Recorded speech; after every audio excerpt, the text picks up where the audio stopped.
Salve, salve galera, beleza?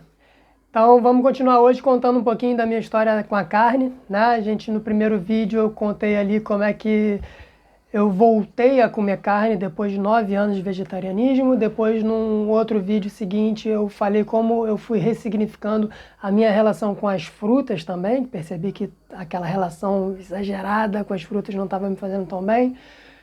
Fiz um vídeo falando um pouquinho sobre a questão da biorressonância, né? Fiz o vídeo falando, antes disso até, fiz o vídeo falando por que eu troquei o suco verde pelo bacon. E hoje eu quero chegar aqui para vocês e dizer como é que eu chego na dieta carnívora. Porque uma coisa é voltar a comer carne, a outra coisa é se tornar carnívoro, é se dispor a comer exclusivamente carne. Tem uma diferença grande, né, na história. E é sobre isso que eu vou tentar contar aqui para vocês um pouquinho hoje. Para isso eu preciso retomar um pouquinho de alguns pontos, inclusive, que eu já até comentei em outros vídeos, mas só para a gente, né, criar uma linha de raciocínio aqui. No início no ano da pandemia, ali no iniciozinho da pandemia, eu tive uma prostatite, né? E naquele período eu ainda não tinha voltado a comer carne. E essa prostatite, na verdade, ela começa a mudar muita coisa na minha vida, ela revoluciona a minha vida, né? Porque eu chego no médico achando, sem saber, inclusive, que era uma prostatite. Eu estava achando que eu estava com câncer, eu achei que eu estava com câncer. Eu passei algum tempinho ali, não muito tempo, mas algumas semanas, alguns dias, talvez uma semana, uns 10 dias, 2 semanas talvez, não sei. Acho com certeza que eu estava com câncer e de que, eu ia ter que lidar com isso daqui para frente. E já estava procurando tratamentos e maneiras de curar de forma natural, enfim. E só que a questão é que essa prostatite, ela me leva para um médico, né, para um médico que trabalha com medicina integral, e ali a gente vai começar a tratar. E a questão é que na conversa ali, nessa consulta com ele me fala algo sobre a carne, né? Eu falo para ele que eu era vegetariano, não sei o que lá, que eu estava há muito tempo comendo dessa maneira.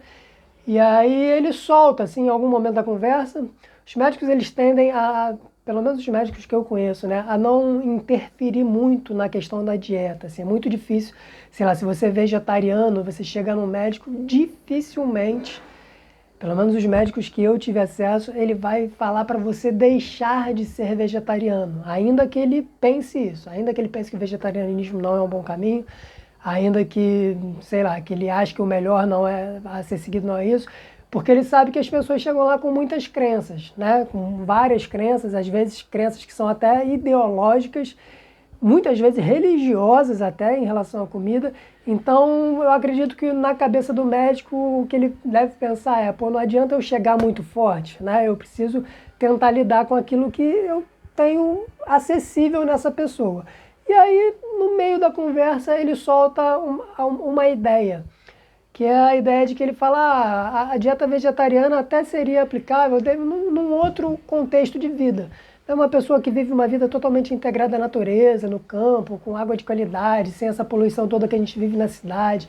Mas aqui nesse ambiente altamente tóxico, né, nessa atmosfera, nesse ambiente recheado de toxicidade que a gente vive, a carne realmente é muito importante. E ali no calor da consulta, ali com muita informação nova chegando, era alguém muito interessante, alguém com quem eu aprendi muito, essa ideia simplesmente chegou e eu não perguntei nada na hora e fui para casa com aquela ideia. Depois acabei mandando um e-mail para ele perguntando como assim, porque naquela época ainda, naquele momento, eu acreditava que a carne era um alimento extremamente inflamatório, de difícil digestão, que faz mal pra gente, não sei o que lá, blá blá blá, aquela história toda, né, o mito da carne que contam pra gente. E mandei um e-mail para ele perguntando, né, ele me disse mais algumas coisas, enfim, eu sei que essa ideia é uma ideia que eu estou entendendo ela até hoje, e cada vez mais eu entendo essa ideia que ele me deu ali. A carne é um alimento que fala para a gente de densidade energética, que a gente pode entender como densidade nutricional, em termos de nutrientes, mas eu prefiro entender como densidade energética. E quando eu falo de energia, eu não estou falando só de quantidade de caloria, eu estou falando de toda a energia que aquilo ali carrega, né? A energia do animal. O animal, ele tem uma energia mais densa, que é uma energia parecida com a nossa, inclusive.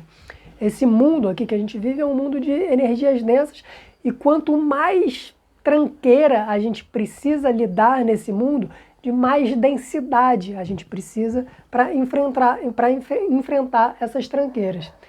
E, enfim, ali essa semente foi plantada, essa semente de que talvez a comer carne poderia me fazer bem, e essa ideia começou a ser matutada aqui na minha cabeça, né? As coisas me impactam, tudo aquilo que chega até mim, por mais que eu discorde, a coisa fica ali na nossa cabeça, e eu tenho o costume de ficar ruminando, assim, de alguma forma, de ficar ali, ó, mastigando aquilo ali, eu não me conformo, esse negócio eu não entendo, isso está me incomodando. Eu não tenho muito essa vibe que às vezes muita gente tem de, pô, me incomodou, eu vou te atacar para tentar lidar com o meu incômodo atacando a pessoa que me falou aquilo que me incomodou. Não costumo agir dessa forma. Me incomodou, eu abraço o meu incômodo e fico ali, e eu vou partir para dentro do meu incômodo, dentro de mim, para tentar resolver aquele negócio. E assim foi com a história da carne, né? Só a partir daquilo ali eu já comecei a comer mais ovo, porque apesar de eu comer ovo até então, eu comia muito pouco, comia, sei lá, umas 2 vezes na semana ovo, que é quase nada. Então eu comecei a aumentar a minha ingesta de ovos, de ovos. Nesse momento a minha B12 tinha batido em 100, então eu estava naquele estado depressivo, arrastado, já não, sem vontade de fazer muita coisa, sem vontade de fazer nada, com a vida toda travada, com a mente mesmo já. Enfim, a vida fica ruim. A vida com a B12 baixa é uma vida que é uma vida pior, é uma vida que você perde realmente muita qualidade. E eu comecei a ingerir mais ovos e comecei a pensar maneiras de reintroduzir a carne. Comecei a pensar, a repensar essa questão da minha relação com a carne, pensando num processo de abertura em relação a isso. E o meu joelho, que eu sempre falo que é uma questão que eu carrego até hoje, é algo que também é fruto dessa dieta vegetariana que eu vivi durante muito tempo, em que eu perdi massa muscular, isso gera uma frouxidão ligamentar, o meu joelho ficou bambo e a minha patela começou a deslocar. Então é algo que eu estou há algum tempo tentando resolver essa questão, né? E aí vem a história da academia, de eu ir para a academia e sentir necessidade de força, né? Eu vi que meu corpo estava fraco, que eu precisava de força. Eu falei, realmente eu preciso da proteína animal, eu preciso do bicho, eu preciso da força do bicho. E aí a primeira coisa do bicho que eu aceito dentro de mim tomar é o caldo de ossos. E aí eu vou estudar o caldo de ossos, e aí eu vou começar a ver os diversos benefícios. E aí eu chego, inclusive, em Santa Hildegarda, que era uma santa antiga, eu não lembro se ela é medieval, se ela já é mais recente, mais moderna, mas talvez ela seja medieval, que era alguém muito interessante, alguém que curava muitas doenças, alguém que tinha uma mística que tinha uma relação mística com o alimento, e o caldo de ossos era um dos alimentos que ela receitava e através do qual ela curava muitas doenças. E aí comecei a estudar sobre caldo de ossos e falei, pô, vou tomar esse negócio. E, porra, osso baratinho, e por acaso na época de pandemia, que tava aquela história de que, pô, as pessoas estão passando fome, tendo que buscar ossos na porta dos frigoríficos, né? E eu pensando, porra, o osso é um negócio, a fina nutrição, não tem coisa mais fina na nutrição do que tutano, né? Então, às vezes, essa coisa cultural embaralha um pouco a gente, né? A pessoa acha que está passando fome porque está tendo que buscar osso, e, na verdade, essa situação, uma situação de crise, pode estar levando ela a ter acesso a um dos melhores alimentos que existem, né? E não é nenhuma celebração da crise, né? Só para a gente entender e não misturar tantas coisas também. Mas a questão é que eu começo a tomar o caldo de ossos, e a partir daí eu começo de alguma forma, assim, vamos dizer, a curar a minha relação com o bicho, a curar a minha relação com o boi, especificamente, e fico tomando aquilo ali. Com o tempo, obviamente, o corpo vai pedindo mais, o corpo vai né, fazendo as pazes com a energia, que a gente briga por um tempo, ficou um tempo brigado, e começo a reintroduzir algumas outras coisas. E aí vou comer frango, peixe eu já comia, mas comecei a comer com mais frequência também. E, obviamente, chego ao ponto de voltar a comer a carne vermelha, né? E esse processo é um processo que eu sempre falo que tudo está conectado com tudo. Tudo vai puxando uma coisa, você mexe numa coisa e essa coisa vai desembolando ali, aquele balaio de gato, vai desenrolando. O carretel puxa a linha do carretel, o negócio vai desenrolando muita coisa. E aí acabou desencadeando nesse processo que a minha própria energia foi se alterando. E nesse processo eu comecei a... Eu tinha uma relação viciosa com a maconha muito grande, né? A maconha é algo que acompanhou a minha vida durante muito tempo.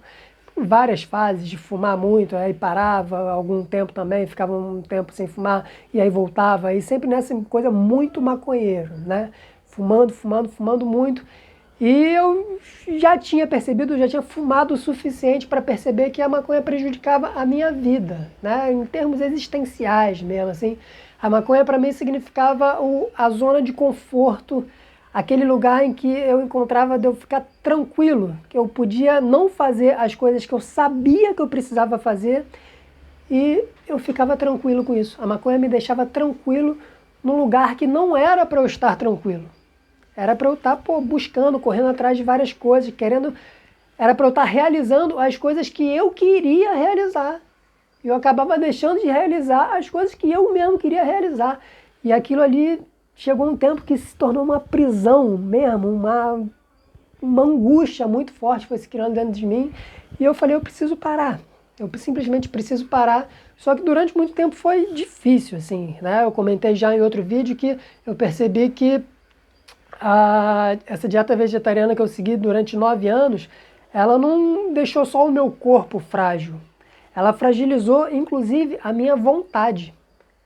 Então, força de vontade, que era uma coisa que eu sempre tive muito grande assim, na minha vida, assim, na minha energia pessoal, vamos dizer assim, nesse momento eu vi que aquilo tinha se esvaziado, eu estava sem força de vontade, sem força de transformar a minha vida no momento que eu queria. Algo que eu sempre fui meio, bom nisso. E eu falei, caraca, cara, agora eu consegui entrar num buraco fundo, assim. Entrei num buraco que tá difícil de eu sair. Mas aos poucos eu sinto que essa força do bicho foi me fortalecendo novamente, foi me dando condições de chegar no momento e falar, não, agora eu vou deixar isso aqui para trás, eu vou parar de fumar maconha. E isso aconteceu também, fui ajudado por uma gripe fuderosa que eu peguei. Aquela gripe que eu já nem lembro mais o nome, é tanto nome, H1N2, sei lá, uma gripe que teve no final de ano aí, que todo mundo no trabalho pegou e ficou todo mundo arriado, muito mal. E eu fiquei uns 5 dias aqui gripado, com febre, e aquilo ali foi um processo de cura muito grande para mim, porque eu fiquei num estado que eu não conseguia fumar. E para me deixar sem fumar era só algo desse tipo, assim mesmo. E ali eu me senti numa conexão muito profunda também com outras dimensões, se é que a gente pode chamar dessa forma, ou com outros aspectos de mim mesmo, com dimensões de mim mesmo que eu estava precisando conversar há muito tempo.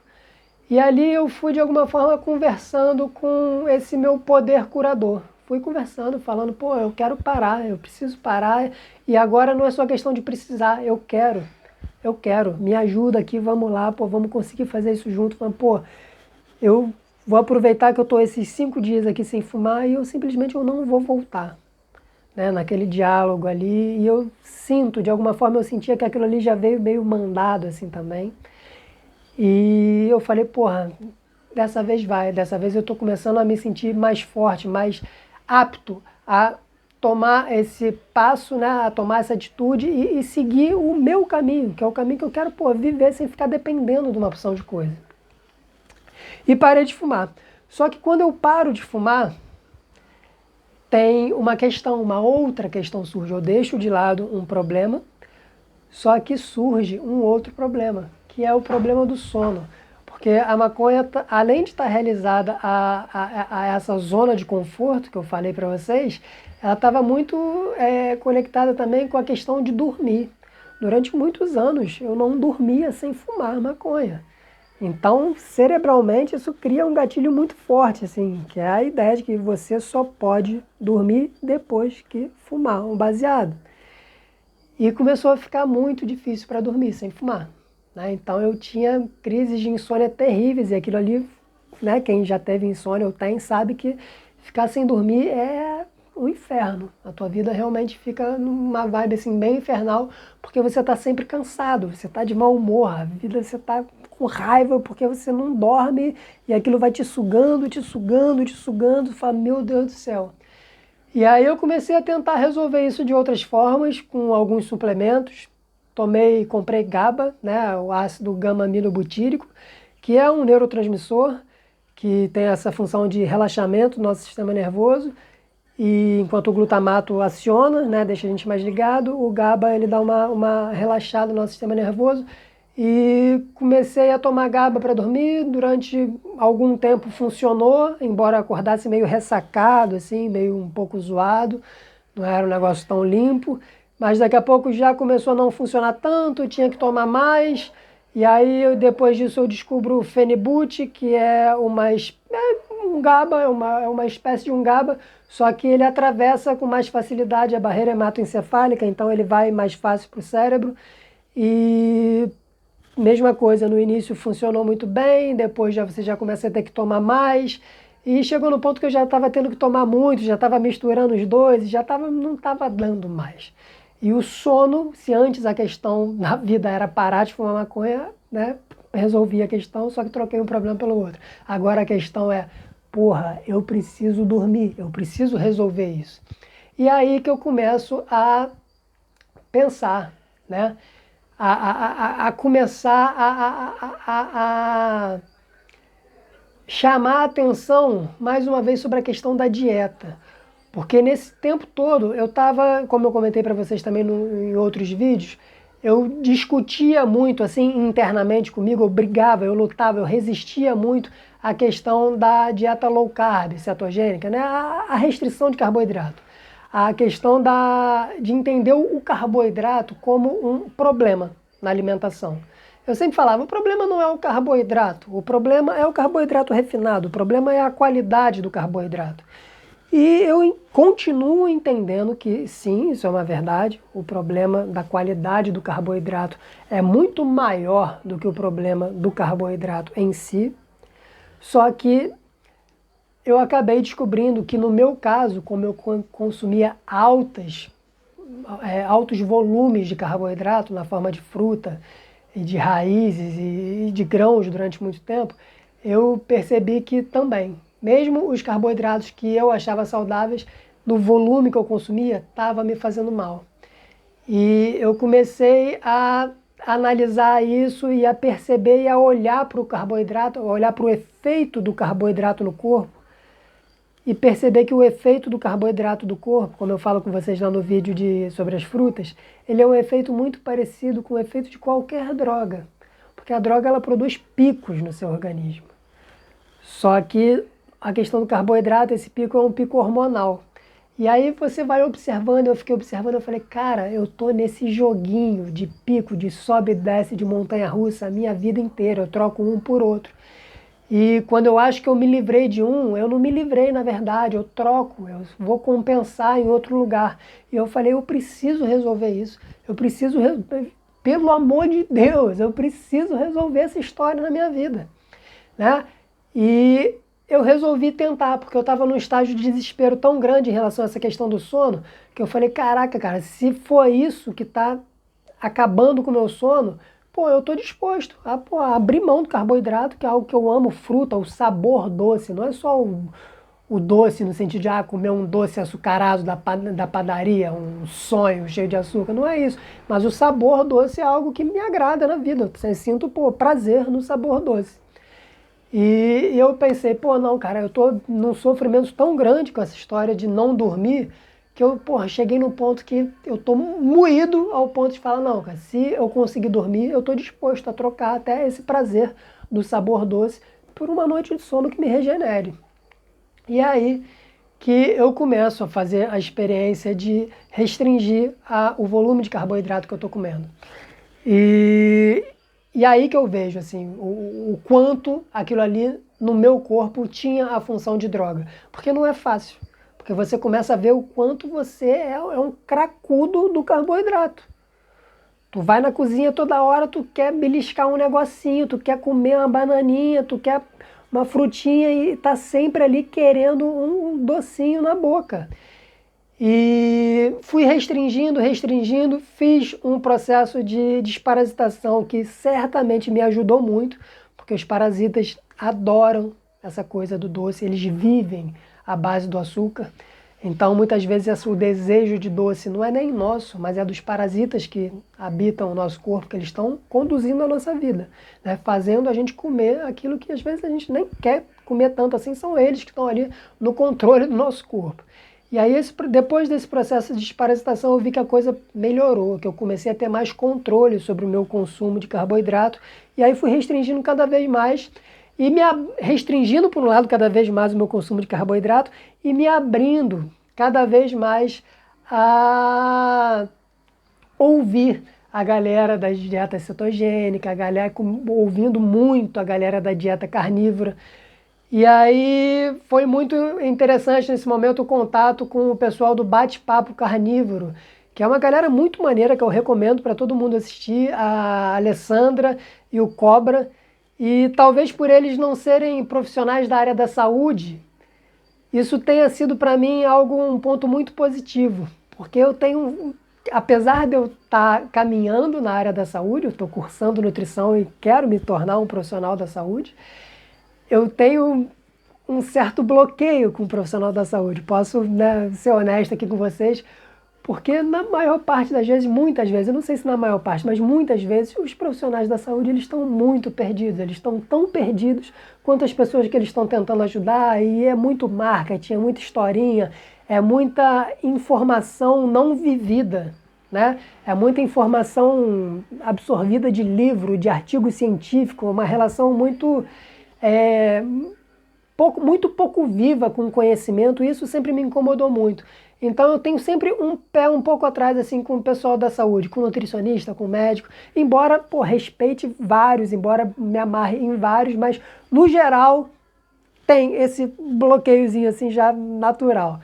E talvez acho que o ponto que mais me abriu assim em relação à carnívora foi justamente ouvir o Cobra e a Alessandra, porque eles não são profissionais da saúde, eles são simplesmente pessoas comuns que têm as suas profissões. O Cobra, se eu não me engano, é engenheiro, a Alessandra trabalha com neurociência, enfim.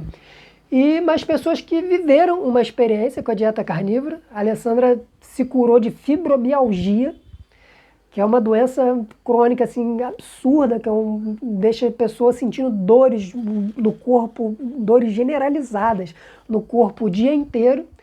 E com dieta carnívora ela se curou disso, né? Então aquilo ali realmente foi um portal para mim. E eu comecei a ouvir aquela galera, e quanto mais eu ouvia, eu ia me sentindo instigado. Eu sou curioso, eu sempre fui curioso. Eu sou curioso. E nessa história da cura, então, é aí que eu sou curioso mesmo. Algo dentro de mim que, sei lá, eu jogo na conta do mistério aí, divino, existencial, pessoal, me move nessa direção da cura. Eu quero conhecer caminhos de cura. É algo que faz parte da minha essência mais profunda, a vontade de conhecer caminhos de cura. E aí eu resolvi me lançar nessa aventura carnívora e a testar. Eu falei, pô, mano, eu vou ver se esse negócio funciona comigo também. Eu vou ver como é que é viver só de carne. E aí começo, né, a aumentar a minha ingestão de proteína, aumentar, já reduzi muitos alimentos. No início ali, eu ainda estava comendo algumas coisas de origem vegetal, eu comia muita azeitona, coco, algumas coisas da dieta cetogênica, né? O coco, água de coco também, tomava de vez em quando, embora a cetogênica já não use tanto, a low carb ainda aceita. Mas o que eu comia? Enfim, acho que era basicamente azeitona e coco, que de vegetal, assim, que eu comia bastante, mas focando já nas carnes e nos ovos, com o passado, e mantinha sempre também uma fruta, né? Uma ou duas frutas. No início eu estava fazendo umas 2 frutas por dia, porque eu sentia uma necessidade muito grande, mas já pensando também em frutas de índice glicêmico mais baixo, comendo ali um kiwi, alguma coisa assim. E com o passar do tempo eu fui tirando também essas frutas e já jogando, né? Jogando com essa vontadezinha, ao ponto que hoje eu estou conseguindo viver já à base só de carne e ovos e descobrindo um universo realmente novo. Porque a carne, você viver de carne é lindo, porque a carne, ela te nutre, é isso, ela te dá essa densidade nutricional que o corpo precisa, que o corpo anseia, que o corpo quer, é tudo que o corpo mais quer é essa densidade nutricional. Então, tu come aquilo ali que te deixa satisfeito, você conhece a noção de saciedade. Mas, por outro lado, também a sensação é uma sensação de como se a tua barriga estivesse vazia. Você não fica estufado, você não fica cheio, você está saciado e não cheio. Então, isso em termos de vida, isso melhora muito. E logo nas primeiras semanas, assim, eu já me liguei que é isso, que sem os picos do carboidrato, sem aquela história de comer e ficar, mortão, ficar cheio de sono, aquele sono depois do almoço, isso naturalmente vai regulando todo o teu sistema hormonal. Que o meu sistema hormonal estava muito desregulado por conta dos picos de insulina, que vai desregulando tudo, desregula cortisol, chega no final do dia tu não consegue dormir. E essa era a minha questão. Então, em muito pouco tempo assim, de experiência carnívora, eu comecei a ver que eu já estava conseguindo dormir, que eu já não estava mais precisando daqueles suplementos para dormir. E aí saem os suplementos e eu começo a dormir melhor, eu começo a conseguir pegar no sono, que era algo que eu não conseguia. Então, nesse muito pouco tempo de carnívora que eu estou vivendo, assim, eu estou na carnívora há aproximadamente uns 45 dias, um mês e meio, acho que é mais ou menos isso. Boa parte desse tempo aí, talvez os primeiros 15, 20 dias, não é nem essa carnívora totalmente restrita, que ainda tinha fruta, ainda tinha azeitona, aquela história ali, mas nesse processo, incluindo esse processo de transição todo, né, eu poderia dizer que em um mês e meio de dieta carnívora, eu já resolvi a questão que eu vim buscar, que é eu conseguir dormir. Só que é isso, a gente nunca para num lugar só. Nesse um mês e meio que eu estou em dieta carnívora, eu já descobri mais uma porrada de coisa. E já descobri, inclusive, mais uma porção de coisa que eu preciso curar no meu organismo. Então a gente segue no caminho, porque a cura é o caminho, né? A nossa vida é o caminho, a gente vai estar curando, né, coisas o tempo inteiro, ainda mais nesse mundo doido, altamente tóxico, né, que a gente acumulou muita doideira no corpo, muita memória de doença, muita, enfim, parasita, fungo, coisas que a gente precisa colocar atenção nisso. E estou nesse caminho e estou maravilhado, maravilhado com tudo que a carne tem me trazido. E no momento, a minha intenção é passar de 6 meses a 1 ano nessa dieta estritamente carnívora, mas não sei como vai ser. Pode ser que chegue lá depois de 6 meses, 1 ano, e fale, é isso que eu quero para minha vida, é isso que eu quero continuar assim. Ou não, eu tenho essa coisa da fruta, eu gosto muito de fruta, eu penso em reintroduzir fruta em algum momento, e eu acho que é possível ser carnívoro e comer algumas frutas, não tem nenhum mal nisso. Em algum momento eu penso em introduzir o mel, ver como é que o mel se encaixa no meu organismo dentro da dieta carnívora, só que tudo isso é realmente um caminho de aprendizado, né?